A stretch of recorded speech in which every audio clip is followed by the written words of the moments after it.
This topic can be really convoluted and appear really hard to grasp for the human mind at first, but by the end of this video, hopefully you're on board with what we're chatting about today, which is suffering.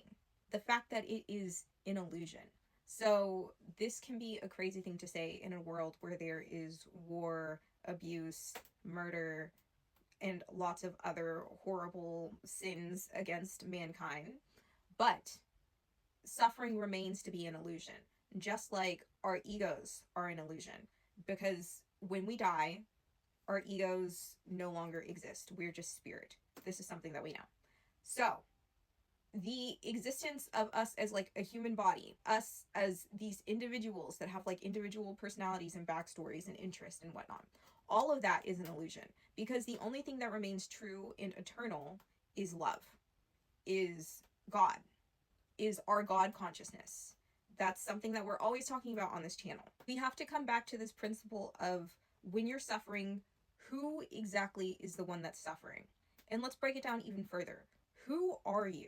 Because I keep telling you that you're not this body and that you're not your thoughts and your emotions. But who the fuck are you then?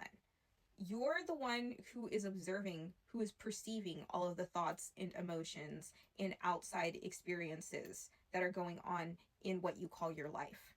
If you can observe it, you cannot be it. That means, like, if you can observe this body, you can't be the body.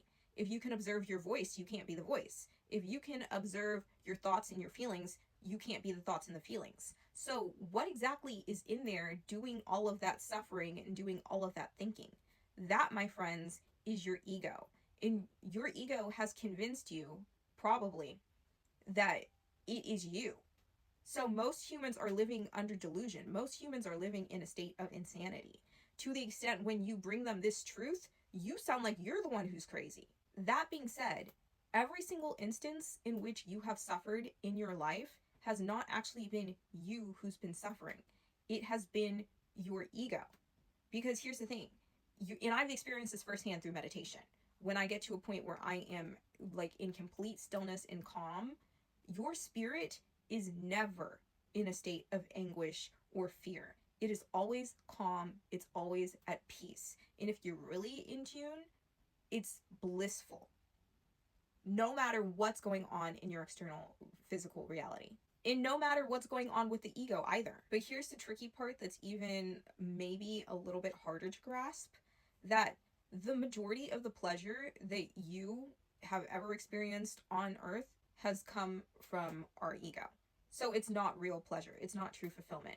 For instance, that dopamine hit that you get when you get paid, or when you're eating something delicious, or when you're having sex, when you're on a date with somebody that you like, when you're flirting, literally anything that's pleasurable, when you drink alcohol, when you smoke a cigarette, etc.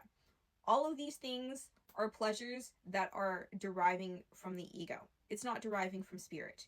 The only true pleasure that derives from spirit is the communion of being one with all of creation. Most people have no experience with God consciousness, and so their only experience of pleasure is through these vices, is through their physical experience, and that's why we're so addicted to the 3D reality.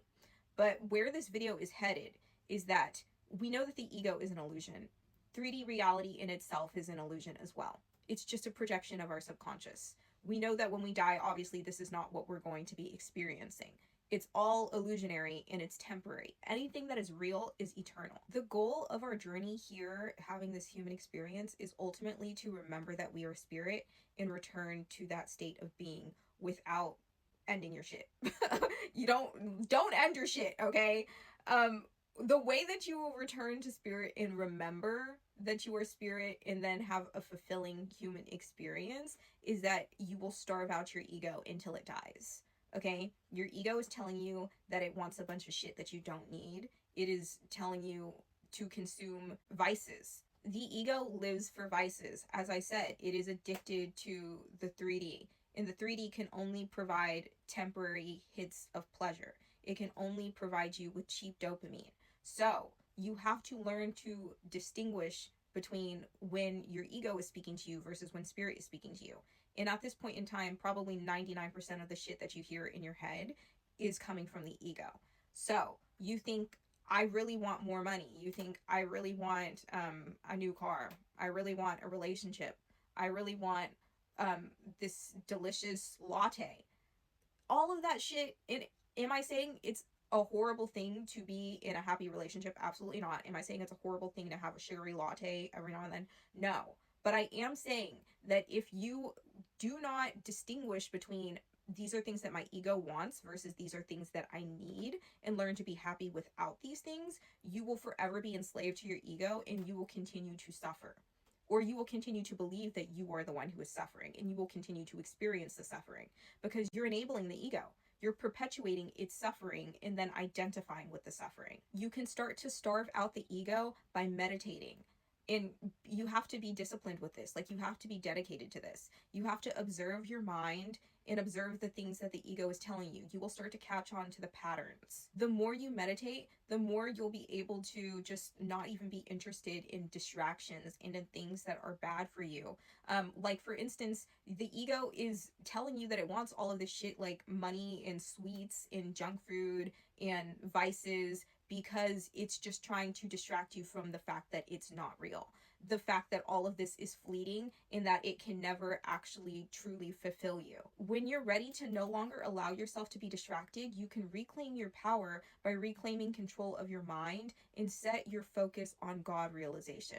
Set your focus on remembering the unity between all living beings and all of existence. And then you will know God, and then you will know true fulfillment. What we're taught to believe about life is that it is a solely physical experience, and that everything stems from the physical, and that you have to rely on the physical in order to survive. You have to rely on your body, you have to rely on food, on money, on housing. But in actuality, this universe, including this 3D reality, is an experience of thought. It's all based on your psyche. It all comes down to your mind. And our minds are split. We have an ego mind and we have a spiritual mind. So everything is being manifested from your subconscious mind, right? But your mind works in terms of beliefs, and it works in terms of ideas. So thoughts contribute to ideas. Everything you see in your 3D reality is a symbolic representation of the ideas and the belief systems that you hold about yourself, aka the universe, because you are the universe. When we're here talking about beliefs and about ideas, this is the 5D, okay? We're not talking about the 3D. But what so many of you guys who are trying to manifest and the manifestation gurus are telling you is that you need to bring your 3D thought into the 5D. It does not fucking work that way. You can't be trying to manifest money and shit, because money is valueless in the 5D. In the 5D, there's just truth. There is no ego. So there actually is no harm. There's no suffering to be concerned about. There's also no cheap dopamine pleasure that for you to achieve through manifestation. And so you have to just leave those things out of the picture. You have to let go of them and trust that you are supported by the universe and that you have nothing to worry about. As long as you are fulfilling your purpose, serving your heart, following your pleasure, that's serving God. And so you will be provided for. You will have housing. The money will just come, and maybe it won't be so much that you're living like a millionaire, but it certainly will provide for you. If you learn to follow your heart and your inner instincts, your soul, rather than your ego, because the ego abides in the realm of the 3D, but ideas and beliefs are the 5D, which is where our souls actually reside. And remember, we are souls, not our egos. That's kind of a lot of information for this video, but I hope that it helps even just one person out there. Comment if you have any questions, and I'll see you guys next time.